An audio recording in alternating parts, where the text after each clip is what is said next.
Hey guys, so I brought my husband here to talk about how to get your wife into guns.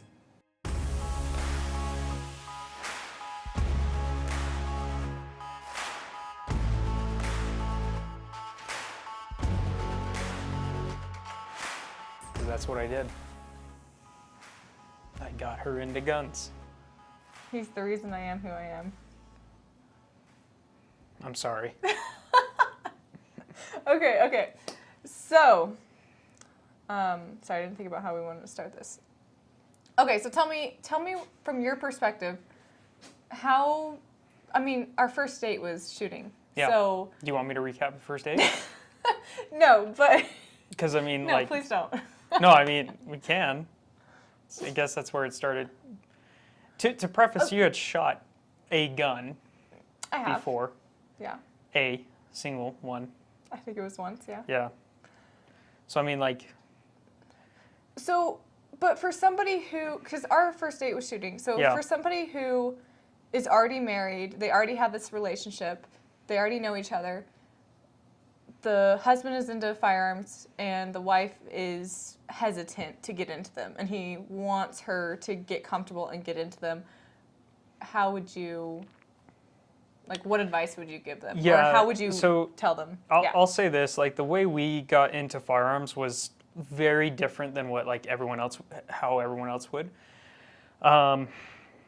And it's the same with a lot of things. Just because I was a content creator at the time, I had a knack for cameras and stuff like that.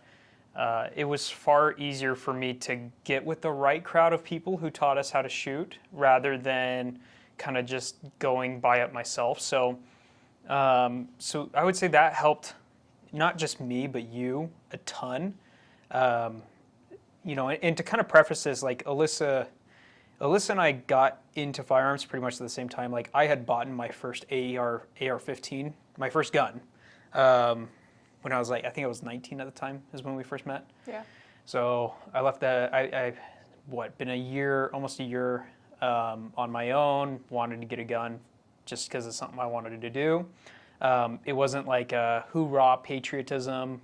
It just was self-reliant. Cool. Yeah, it's I'm kind of the guy that's this is rad. No. Okay. He wanted to become a man.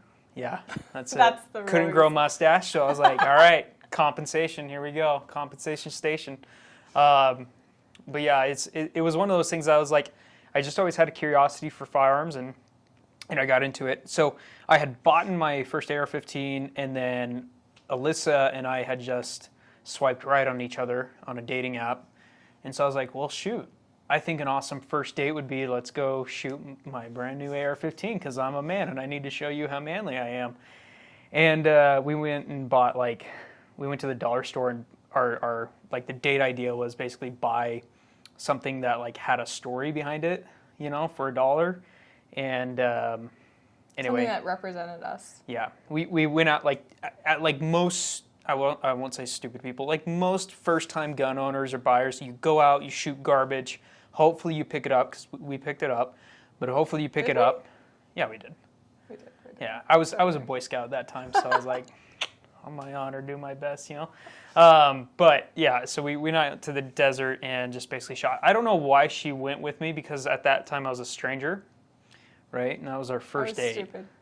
It was supposed to be a group activity, but everyone bailed. And I gave her the option of indoor, outdoor, and she's outdoor. And I was oh, this gal's adventurous, all right. Yeah, I know. I was pretty stupid, but why wouldn't, okay, you're in Utah. Why wouldn't you go shoot outdoors if you have the opportunity to go shoot outdoors? With a stranger that you don't know in the middle of the desert, yeah.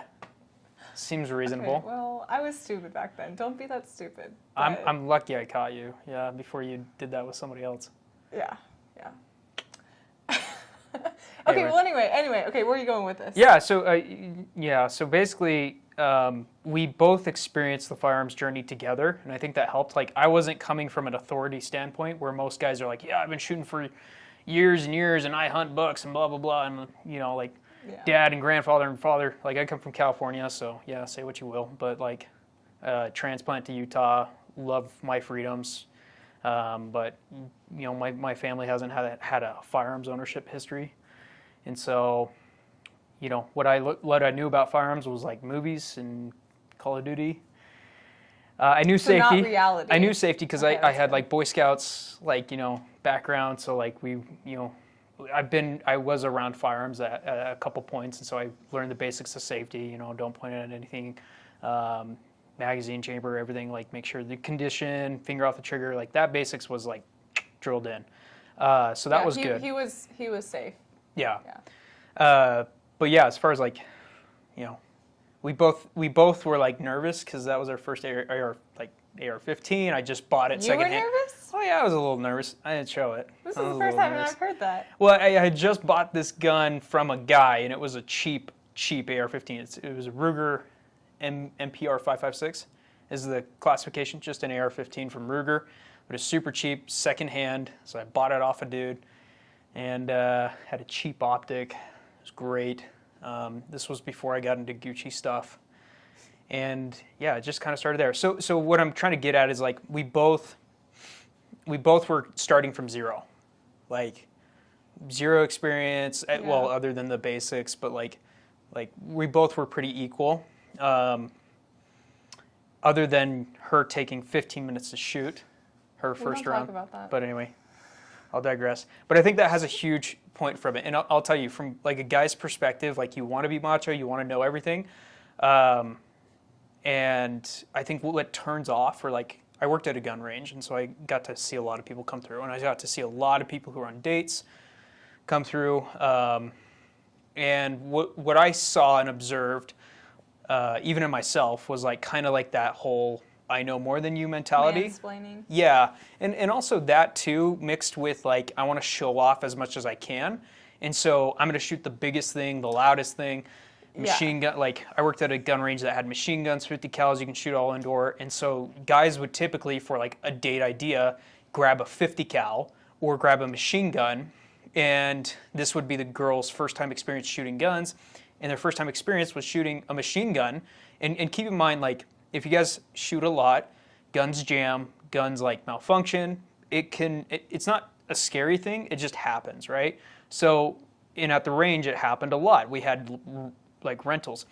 And when a machine gun jams, it's like scary to somebody, because Well, when you see a gun not perform the way it's supposed to, and it's your first time handling a gun, it can be scary to think, well, what if this just like blew up in my hands? Exactly.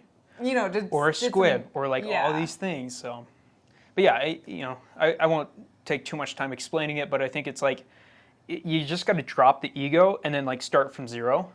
And where we started was pretty equal, and I took her along for the ride. So anytime I had a shoot that she could come on, she was the shooter, I was the videographer. It took me a while to get to that point, though.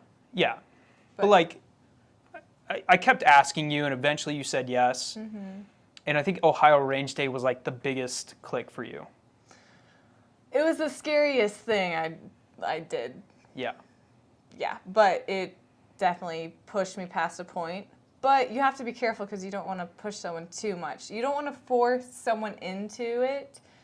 And I think, like you said, it took me 15 minutes to shoot the AR for, my first shot. It took 15 minutes to pull the trigger. So if it would have been like a 22 or something and I saw the recoil on it, it would have been faster for me to pull the trigger. So I think even if you have to start with a 22, like, just so they can get comfortable with it, because like you said, people will start with like 50 cals or machine guns, and although that's fun and great, it may not be the best starting point for someone who's just getting into guns. Yeah. And a big impact for your firearms journey is you're already outdoorsy. You already have this physical drive of competition, because you competed on a lower level in CrossFit and stuff like that at the time, so you were doing something competitive. And now I had the ability through Ohio Range Day, which shout out to Rick Crawley and Donovan. She was basically a student, and I got to film Ohio Range Day, this big training event. And Ohio Range Day is like, it's like a range day, but it's everyone from across the country comes together, and learns from a Or sample. even out of the country. Or even out of the country. Yeah, we had German, French, special forces guys there. It's very much industry. Like, okay, at the time I was like a pseudo influencer, gunny gunner, and That's where I got my name, Gunny Gal. yeah. So like, If you didn't know. so like I used to go by the name Gunny Gunner and blah blah blah. Anyway, so I got invited by Rick Crawley to this event to go film for it, and basically I wanted to invite my wife to it, and so the price of filming for me or for Rick was to allow Alyssa to come and take the courses for free. And I think, well, it also helped because the first year we went, he was shooting and I was behind the camera. Oh yeah. And so, yeah, you I probably forget forgot that. about that. I forget that. So yeah. So that helped me like watch and see what it was Yeah. like, because going into anything new, I get a little nervous, right? Like I want to know exactly what to expect. And so when I don't know what to expect, it's a little hard. So it was nice that I was able to watch it the first year, and then the second year and the third year coming back, I was shooting. So Yeah. it helped me feel more comfortable. Yeah, and it was awesome I got to tell you, it was awesome to see you shoot, like, the first year you went to go shoot, because we had already built that rapport, like, we were known as, like, that gun couple at the time. I think we were the only couple there that was, like, together on the range. I think other than first Rick or second and, year. Yeah, other than Rick And then I know there was more. his I think wife. the third year there was more. But anyway, yeah. Yeah. But like we had that kind of, that was our staple. That was who we were known as. So like when we came second year and she was shooting, everyone just welcomed her. It was like, oh yeah, part of the family. So, and it kind of just felt naturally. Like I started moving away from firearms in the filming industry, but I wasn't a personality anymore there. So I didn't feel the need to like get in front of the camera anymore or whatever. But like I really wanted you to experience that. I think was the big thing is you're a really good shooter. First of all, when you drop the ego, and you're on range, and it's just you, the dot, and the target. Like you're good. You know how to put a dot in a target, and it's like Rick always says, it's shooting is shooting, right? Mm-hmm. So It was always the second day though. First day I was shooting like crap, yeah, and then the second day I was like, okay, I got this. that confidence built up, and I'm like, okay, I got this, and Yeah. then I shot way better. and she was hanging with law enforcement guys, SWAT guys.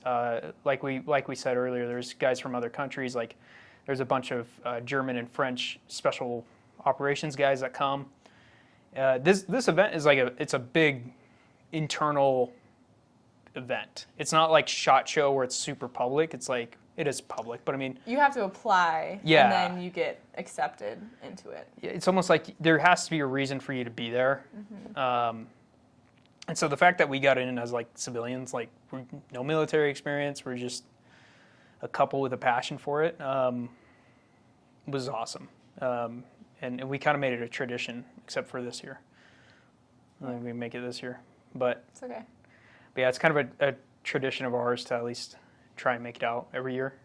Well, the point of it is you got introduced to the training aspect of firearms rather than I would consider like the douchebag community of firearms. Yeah, and I think it's important to note it depends on the person, but if your wife is wanting to get into firearms, it might be worth it to have her go take a class instead of learn from you. Not that you're incompetent, but just hearing Competent. hearing things from someone else, it's like listening to your parents, right? Like as a kid, like nobody listened to their parents, but if another adult said it, then you listen, right? So it's kind of that same thing. So but then again, a lot of the instructors are like these ex-military, law enforcement, like large men who can be intimidating. So if you can find a class that maybe is taught by a woman, they might be more inclined to take that class and learn from them. Yeah. And there's a lot more that are, like, it's growing a lot. So I'm sure you'd be able to find something near you that they could go to.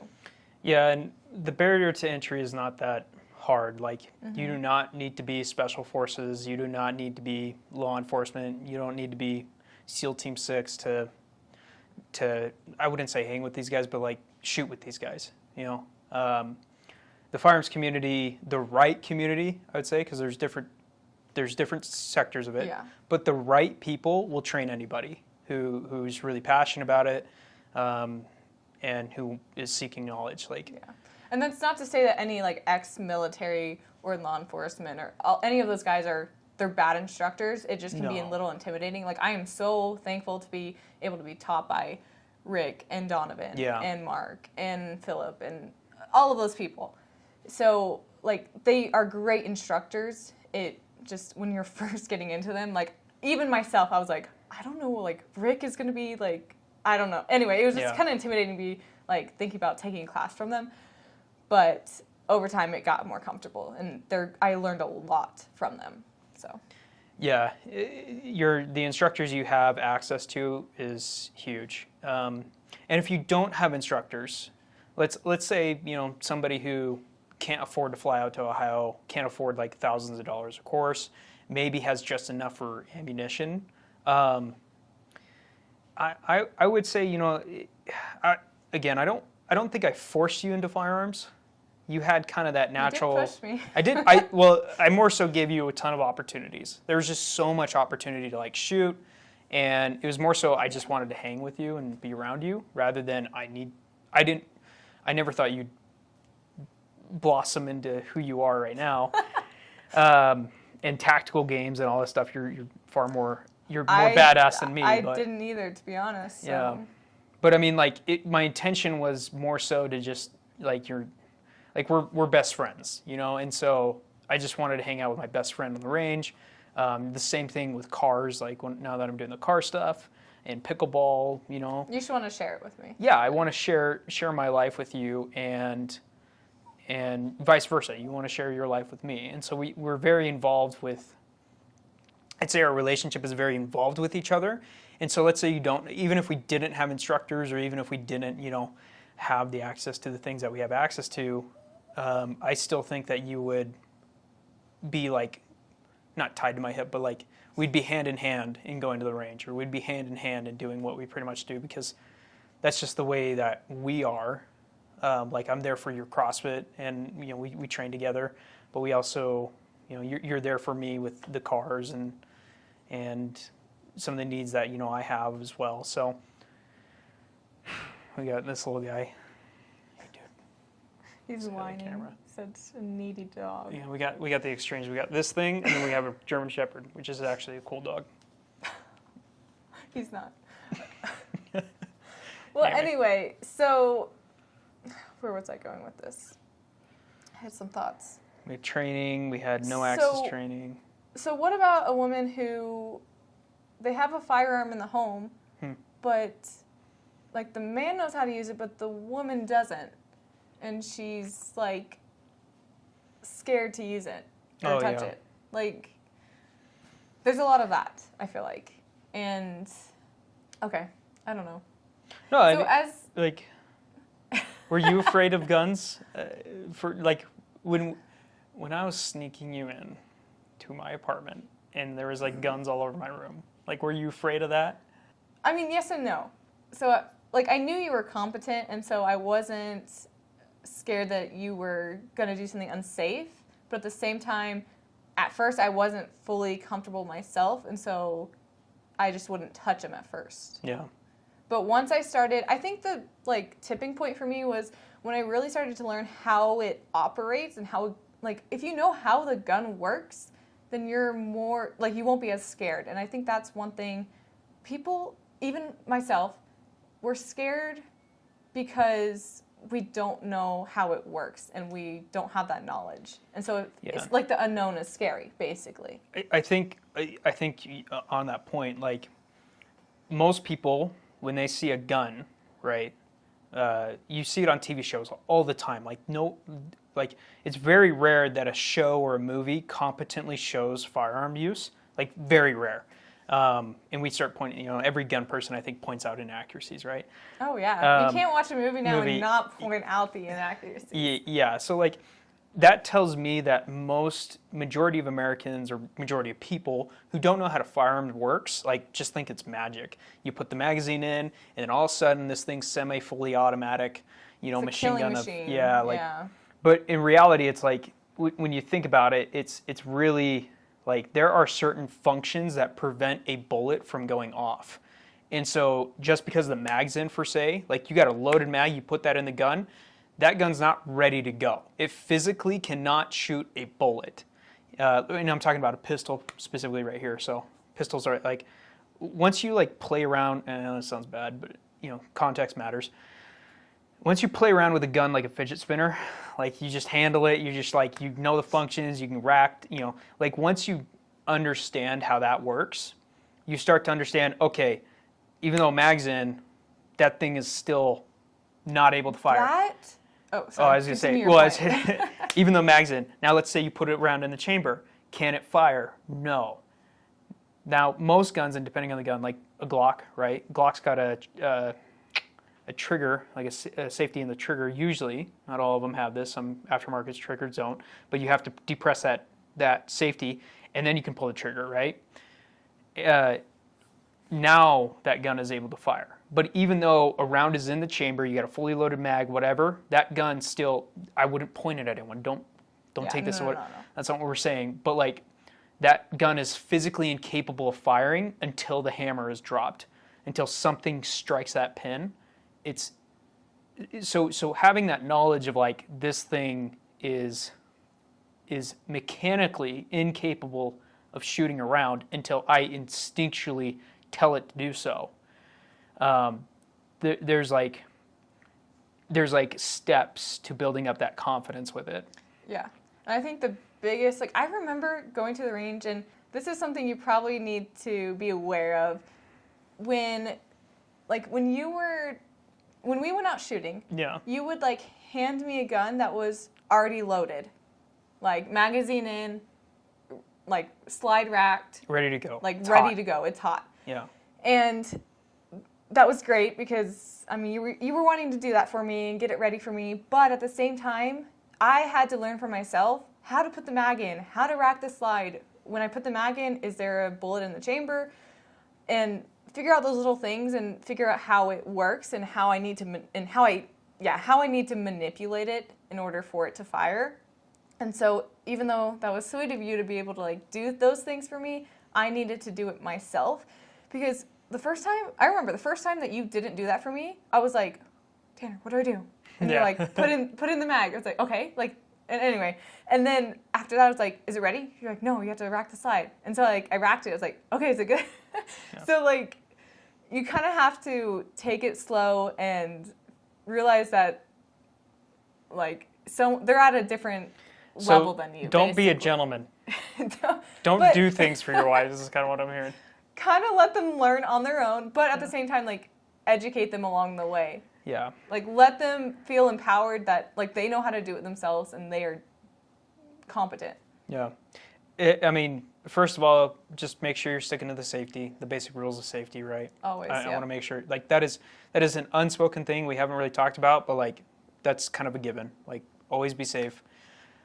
Because if your wife doesn't feel safe, and if she has a bad experience the first time she goes shooting, and if she doesn't feel safe, then I don't blame her for not wanting to go again, especially with you. If you're not being safe, like, she's not going to want to go.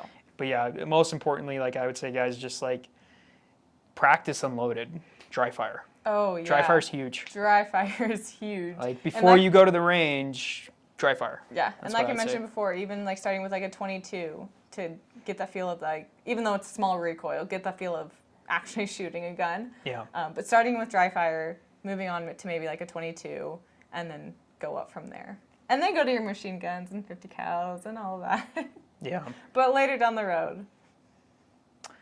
Yeah, I think ideally, right, 90% of the people who are watching this, if their wife is like, this is their first experience, or if they're just not comfortable and they're giving it a shot, start small, start with basics, and practice unloaded, so that way there's no, like, clear the firearm, clear your area of any ammunition, and just you and your gal, or spouse or significant other, just dry fire and work with it.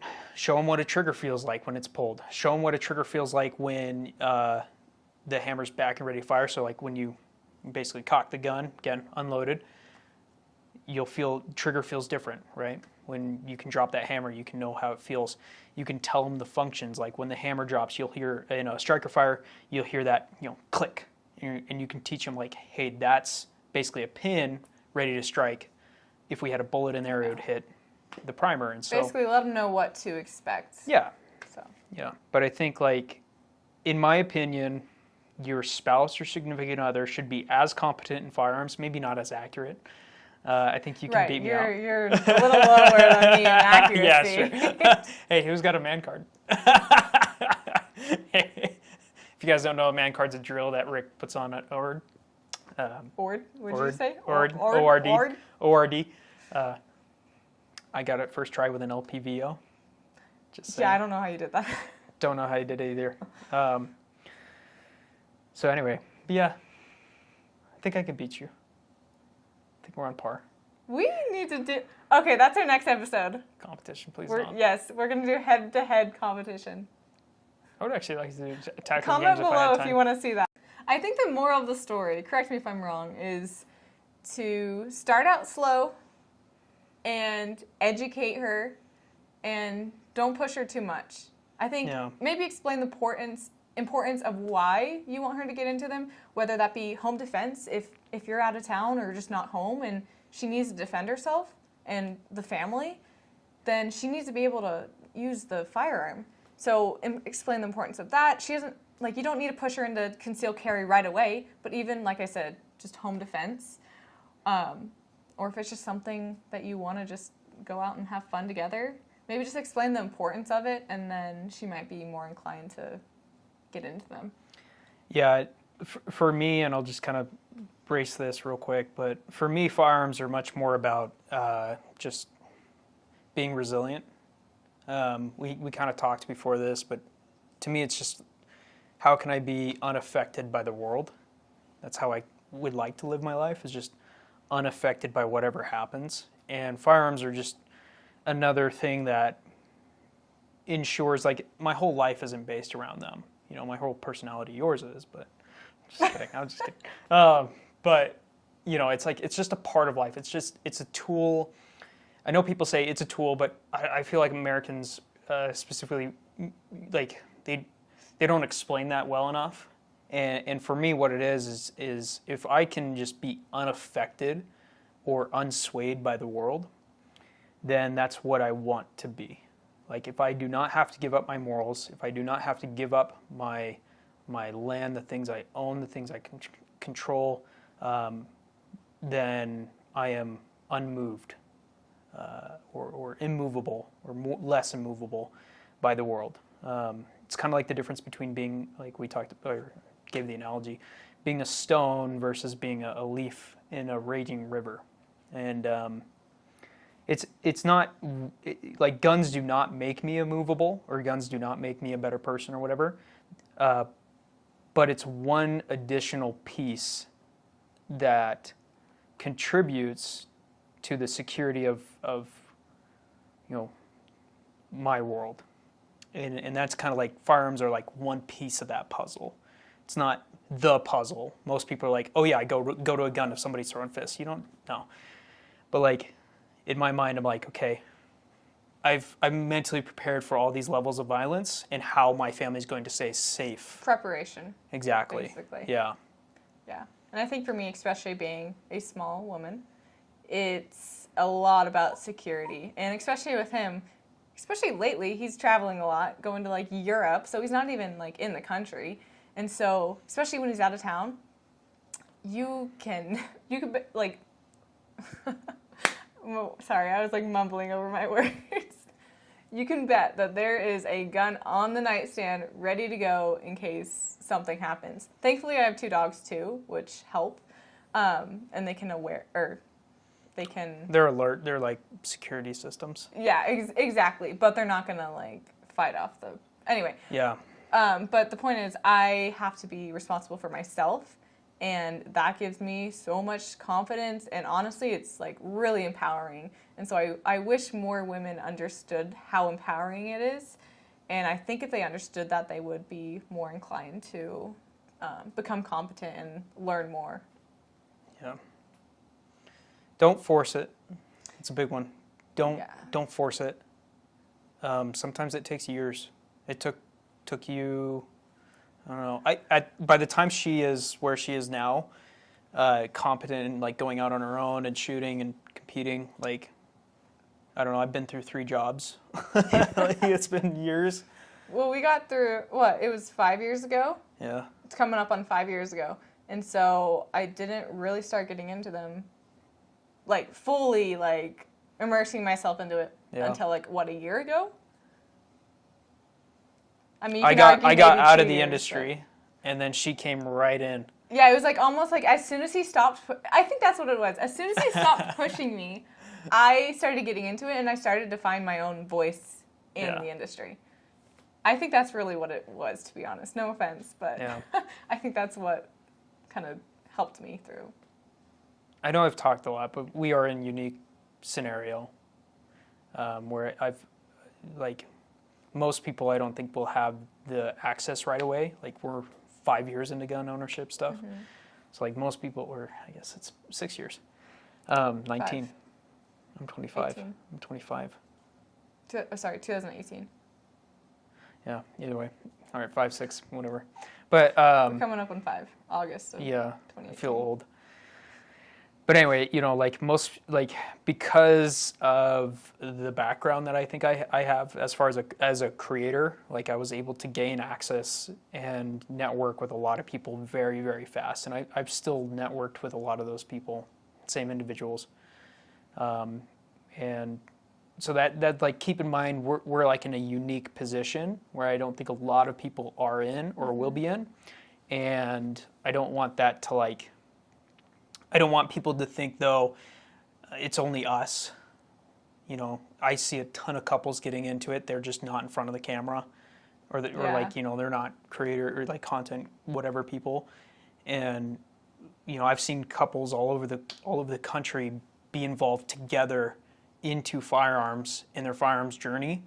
It's not exclusive to just us, but we do. I think I do, or I'm trying to acknowledge that we do come from a unique perspective. Yeah. So. I think it's funny. Armed and Styled, Tessa Booth, she and her Yeah. husband, their first date was actually shooting as well. And so they have kind of gone on.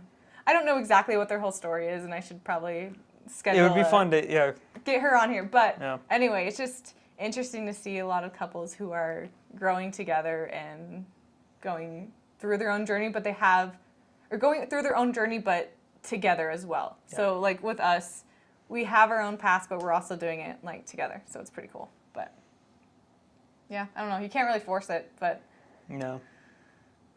I don't know. It kind of just has to happen. I think if you make it fun too. I know Yeah. we've said we've talked a lot. I mean, we've almost been on the tail end of this forever, think- but like, there's so many things that have come to mind. I know. It's like when we first went out, I think the reason I didn't want to go out was because I always was just standing there, Yeah. just kind of not doing anything. He was You kind of remind doing me all how the much of a work. bad boyfriend No, I was no, sometimes. no. But like setting up targets. Yeah. And I made you do the you, chores. you did Just like clean the sighting in guns. the guns. Like I didn't know how to sight in a gun until like recently. Honestly, Yeah. let's be real. Like actually learning how to sight in it. She But like doesn't actually know what she's talking about. I think she's just admitted it. stop. Sorry. But anyway, so like a lot of the time was eaten up by just like sighting in a gun or something, Yeah. and he was doing that, and I would say, "Hey, can I shoot it?" He's like, "You don't know what you're doing." No. Yeah, I'm sorry. No. This isn't. To, Sometimes like, when we're on a time constraint, I'm like, I he don't have just wants time to do to it teach. himself. Yeah. And that's fine. I get it. But if you make it fun and make it exciting, Yeah. then I think they're more inclined to do it. Like right now, I want to go out shooting all the time now, just because like I know what I'm doing and I'm doing something the whole time, and I'm not just like standing there and just letting him do all the work. Yeah. I don't know, just my 2 cents. But You've also been privileged with a ton of cool guns. that's true. Machine guns, 50 cals, staccatos But- now, which big shout out to Staccato. Yeah, Nick, they're nice. love you, buddy. But it didn't start out that way. No, I mean, So- well, it started out that way for me. I felt bad. What do you mean? Kevin Blackbriar, like showed me right to STIs and 2011s. Yeah. And then I got Gucci But, Glocks. well, the thing is, I wouldn't have appreciated them if I didn't start out with what I started out with and Yep. learn the difference. Because I feel like anyone off the street, if they've never shot a gun before and they shoot these two guns, they're gonna be like, yeah, "What's they feel the the same. difference?" They right? both exploded my hand. Yeah. Yeah. That's like how I felt. Anyway, I think it's just like we're saying. Like I think it's just a journey. You can't really force it. Yeah. So, yeah. Yeah.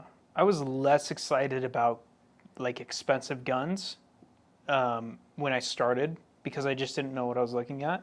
So like Kevin Blackbriar Industries, who's coming out with a cool target system. Shout out to him. Check it out.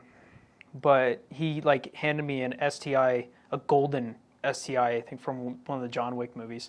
It was like insane. But at the time I was just like, okay, this is cool. Like I thought all guns felt like that. I just Yeah. thought all, and then Even remember shooting a staccato.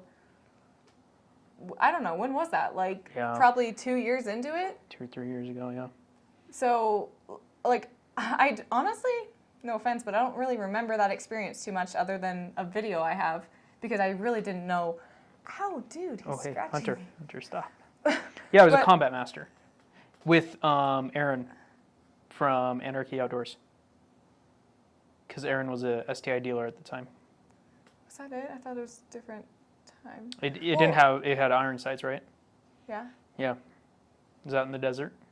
yeah, Yeah, yeah. it's a cool combat master. But, yeah, and I honestly, like, I don't personally think it felt any different other than, like, I remember handing her that gun because at the time I was into guns, and I was like, "This is sick! This is the John Wick gun!" Like, I was so excited to hand it to her, and then she shot it, and she's like, "Eh." you're like, what do you think? Is it cool? It's like, yeah, sure. She's like, "Yeah, Sure. looks but pretty." now I can appreciate the staccatos and my staccato P and the Yeah. C2 we have. Like, I can appreciate them now. So, All right, yeah. Get your spouse and get to a range. yeah, if you can. Yeah. If you've had any experience with this, let us know what your experience was down in the comments. And if you have any questions, leave them below. But also like and subscribe, and we'll catch you next time. But I don't know if you'll see him. Let us know if you You want can to see see him me again. on my channel. It's all about That's Porsches. true. If you're into Porsches, go check out his channel. Same studio. Literally, you guys don't have to go Mine's anywhere. better. We've got guns sitting around. Got cars. Let us know what's cooler. Okay, we'll see you next time. Bye. I don't know how to start this one. I don't know. How do you usually start it? Hey guys, Okay. Alyssa here. Stop making fun of me on my own channel.